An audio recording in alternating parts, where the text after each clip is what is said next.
At so ayan, hi guys! Welcome back ka channel natin at ito na nga po si Solo Leveling natin Season 3 Episode 2. So pasensya lang ngayon lang at ito nga ay huwag na natin patagalin, simulan na natin yan. At konting recap lang muna tayo sa nakalipas sa chapter.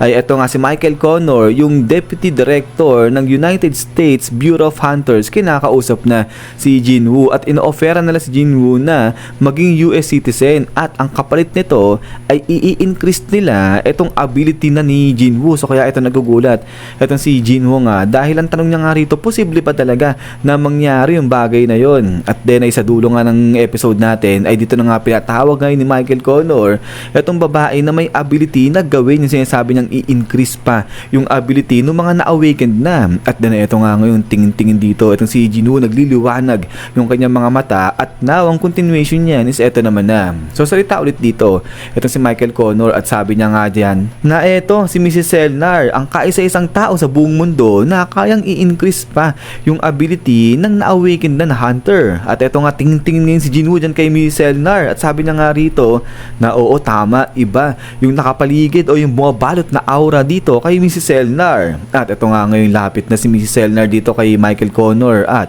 sabi nga ngayon ni Michael Connor na sige magsimula na etong si Mrs. Selnar at ipaliwanag niya muna kay Jinwoo kung ano ba yung kayang gawin ni Mrs. Selnar at pati yung kanyang ability. At ito nga biglang salita na si Mrs. Selnar, baling siya ngayon dito kay Jinwoo. Sabi niya nga dyan, nakatulad sa lahat ng mga na-encounter nga raw neto ni Mrs. Selnar, pare-pareha sila katulad yung mga mata neto ni Jinwoo. So ibig sabihin lahat sila pare-parehas ng tingin kay Mrs. Selnar na nagdududa kung talagang kaya ba ni Mrs. Selnar na i-increase yung ability ng mga na-awakened na, kasi nga hindi talaga pwedeng mangyari yun. At ito nga ngayon tinanggal na neto ni Mrs. Selnar yung kanyang sombrero at tingin-tingin ngayon siya kay Jinwoo. So ito na nagliliwanag na yung mga mata ni Mrs. Selnar. Sabi niya nga rito, pero ganun pa man rin ay kapag na-experience na nga ni Jinwoo itong ability ni Mrs. Selnar ay mawawalan daw ng choice itong si Jinwoo kung hindi kumapit at parang ma-addict siya sa kayang gawin nito ni Mrs. Selnar sa ability niya. At din ito nga ngayon ay parang nagsalta dito na parang nag-alala ng bahagya itong si Connor kasi parang inaawat niya si Selnar. Sabi na nga dyan Mrs. Selnar,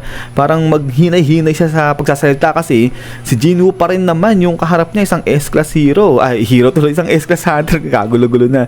But anyway, isa ito nga ngayon ay biglang salita pa etong si Mrs. Selnar, parang di niya pinapansin etong si Connor at sabi niya ngayon dito kay Jinwoo, nakatulad nga sa nalalaman nito ni Jinwoo, lahat nga raw ng mga na-awakened na talagang may limit lang yan pagdating sa kanilang lakas at saka sa kanilang ability, at lahat ng mga na-awakened di nila kaya na i-exceed yung limit nila na nga na yun, maliban na lang kung yung isang hunter ay ma-reawakened nga raw. So kapag na-reawakened na yung isang hunter ay dito pa lang sila lalakas, mas tataas yung kanilang rango at may higitan nila yung kanilang limit. So kaya nga ito salita si Jinwoo, sabi niya nga dyan, so ibig sabihin ikaw Mrs. Selnar, kaya mo yung gawin yung bagay na yon? So salita ito si Mrs. Selnar, sabi niya nga dyan na oo, kaya niyang tulungan yung mga na-awakened na higitan nila yung kanilang limit. At ito nga tuloy pa nga ni Mrs. Selnar na kaya niyang i-increase yung ability nga ng isang na-awakened na hunter up to 3 stages. So grabe, sobrang laki ng nagagawa nga nito ni Mrs. Selnar sa isang hunter. So kaya ito parang ang yabang na itsura ni Mrs. Selnar dito, parang confident siya. So kaya nga ang sabi niya pa nga rito, pero ganun pa man rin, hindi niya alam kung anong tawag sa ginagawa niya na to, kung persahan niya ba na nire-reawakened yung isang na-awakened na hunter o talagang ni-raise niya lang o talagang pinapalakas niya lang yung ability at saka yung potential ng isang hunter na na-awakened na. But then ito salita na itong si Michael Connor, sabi niya nga dyan na lahat ng sinasabi natin ni Mrs. Selnar totoo yan. Pero kapag katapos nga raw gamitin ni Mrs. Selnar itong kanyang ability ay kailangan daw magpahinga ni Mrs. Selnar ng napakahabang panahon. So kaya nga konti lang daw talaga yung pinipili nila na iharap nga rito kay Mrs. Selnar at paggamitan ng kanyang ability. At ito ngayon ay sabi nga dito ni Jinwoo sa loob-loob niya, so ibig sabihin isa siya sa mga napili. At ganun pa man rin, ang lupit talaga ng ability nito ni Mrs. Selnar. So kahit si Jinwoo ay nabibilib nga dyan, namamangha. Pero ito nga biglang biglang tayo ni Jinwoo.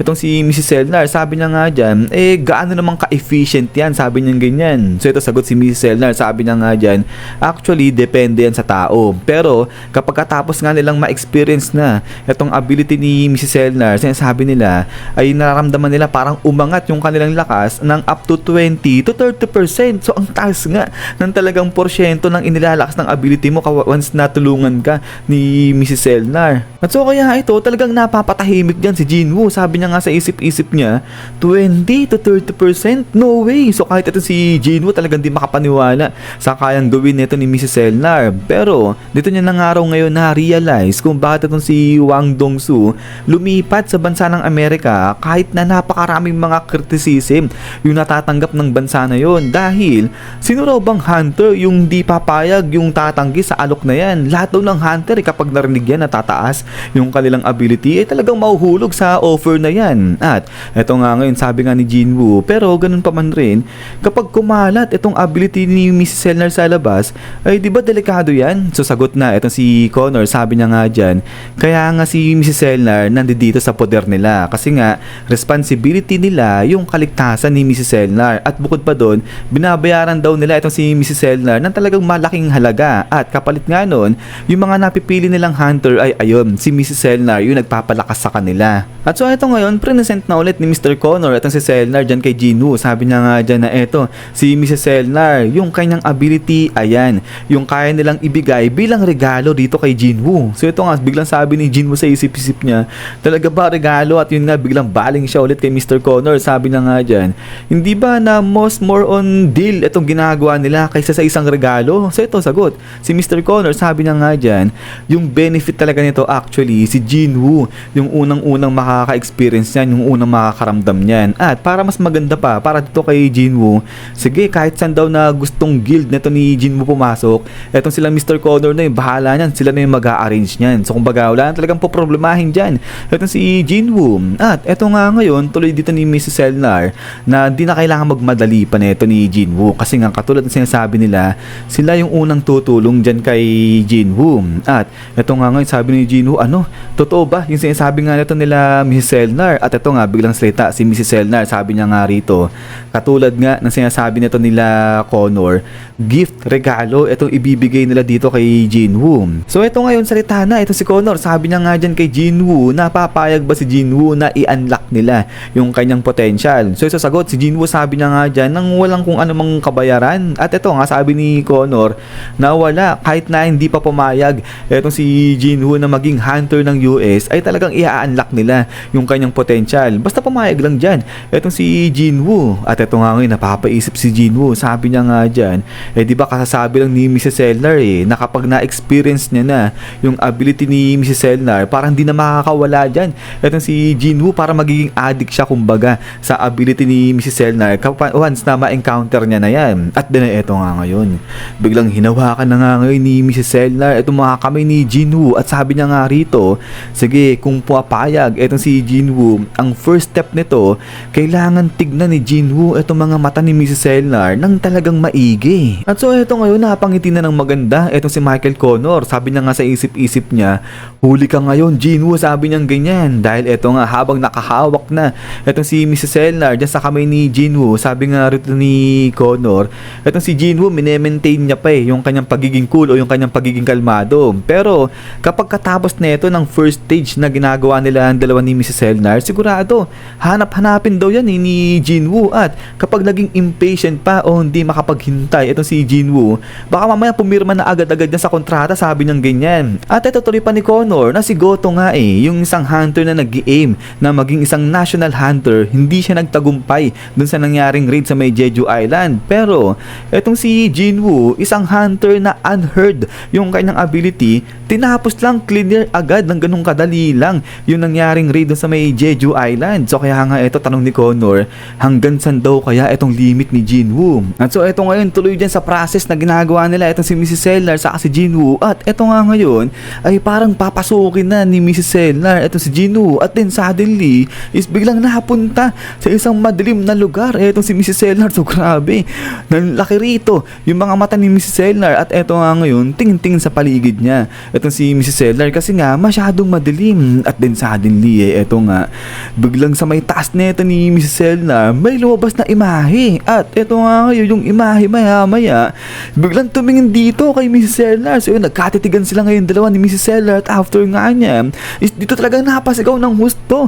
Etong si Mrs. Selnar, grabe ramdam mo yung sigaw ni Mrs. Selnar, talagang takot na takot siya. So kaya naman ito, dali-dali, yung mga escort nga dito, yung mga bodyguard, ito kinuha yung mga baril nila at itinutok dito kay Gino. Grabe, babaril nila.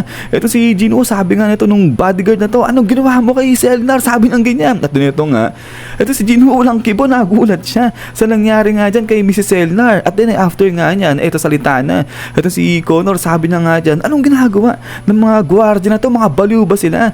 Ibabaan nila, itago nila yung mga baril nilang yan. Sabi ng ganyan. Kasi nga, si Gino, tinutukan ng baril sobrang lakas nga niya. At then pagkatapos nga nito, is yan guys, so hanggang dito lang ito si episode 2 natin. So grabe, nagkagulo-gulo pa sa bandang dulo. Etong sila Mrs. Selnar, saka nga itong sila Mr. Connor. Pero ayun na, ang ditindi talaga ng mga guardia na ito. Natawa ako nung nabasa ko ito tinutukan ng baril si Gino, kala mo normal na tao si Gino. Pero yun nga guys, ulit maraming salamat sa panonood dito kay episode 2 ng Solo Leveling natin season 3. So okay, mag-alala, itutuloy-tuloy naman natin to. At ayan, yung kay Global Freeze ay babasahin ko lang siya guys ng konti at isasabay na din natin dito yan kay Solo Leveling natin. So yun lang naman, at ulit ay maraming salamat sa walang samang pagsuporta sa channel natin at hintay-hintay lang para doon naman sa ibang request nyo pa na manga at saka manhwa na gustong gawin dito sa channel natin. So yun lang naman, lagi mag-ingat. God bless nyo lahat at kita-kits tayo ulit.